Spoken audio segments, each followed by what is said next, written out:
நம்ம முக்கியமான சில தீர்மானங்கள் இன்றைக்கி கொண்டு வரோம். எது இந்த மக்களையும் சிறுபான்மை மக்களையும் ஒன்றாக இணைக்கிறதோ அதுதான் சரியான சமூக நீதி.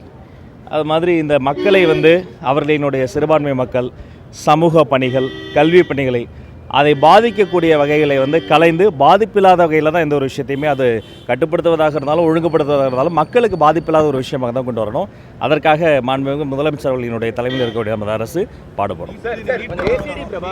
நீட்டும் அதே தாங்க, ரொம்ப தெளிவாக சொல்கிறோம். நீட் ஒழிப்பே நிரந்தர தீர்வு.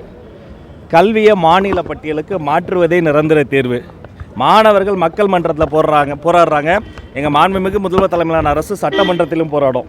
இந்த மக்கள் மன்றத்திலையும் சட்டமன்றத்திலையும் நடைபெறுகிற இந்த நீட்டு போராட்டம் நீதிமன்றத்திலையும் நடைபெறும்.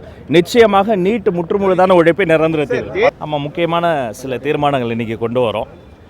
எது இந்த மக்களையும் சிறுபான்மை மக்களையும் ஒன்றாக இணைக்கிறதோ அதுதான் சரியான சமூக நீதி.